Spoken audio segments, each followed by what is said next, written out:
my father's British, but my mother's Syrian Christian, and I was born in Damascus, and I'm very familiar with how the country is. There is a real harmony, a religious harmony, an ethnic harmony. There's too many religious and ethnic groups to count.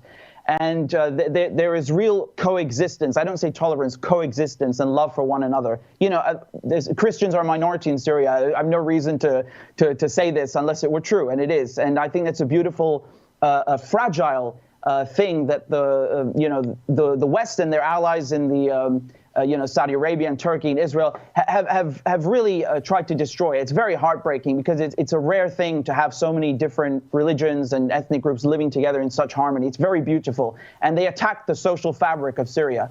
And I really pray that this is still, that it's not been imperiled too much, that we can still recover it and keep it and hold on to it.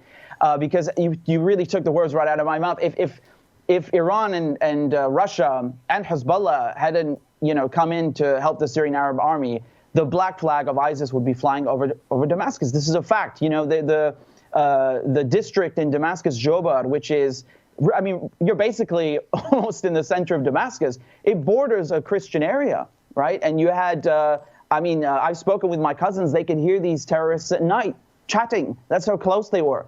And I don't think people understand this. They think that it's a game. It's some sort of a Russian talking point or whatever, nonsense they want to say. It's not. This is the truth. It was that dire. It was that close. And I should highlight one thing, that these groups, they are really not representative of Islam. They actually, the ones that they kill the most are other Muslims, ironically, right? So they're really persecuting both minorities and other Muslims and just doing the bidding of the West. And right now we are seeing pockets of ISIS resurfacing in places like Palmyra. And even if ISIS doesn't come back in the same form as before, we shouldn't forget that in northern Syria and Idlib, you still have tens of thousands of fighters. You have 5,000 Uyghurs, which the U.S. removed from their list of terrorist organizations, funnily enough.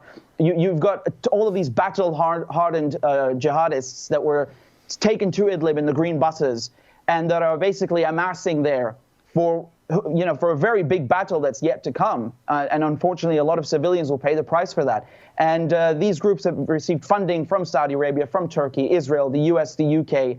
And I don't think they will be disappearing anytime soon. As a matter of fact, the Western media are trying to rehabilitate people like Jolani, who heads what is really Al-Qaeda in Syria, except they call it Hayat Tahrir al-Sham now, or HTS. And they're rehabilitating people like this. And then, of course, even if we don't see them resurge on the same, in the same capacity militarily, Syria's been chopped up into 4 pieces, and it's under sanctions. There are bread lines. People cannot get fuel. They cannot get bread. And they're starving and strangling Syria this way.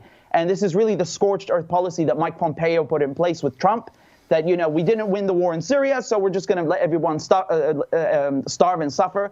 And it's no surprise that Joe Biden comes in, and what does he do? He keeps the Caesar Act sanctions, and he continues the maximum pressure policy, because they are not different from each other fundamentally, Democrats and Republicans. As a matter of fact, they're indistinguishable.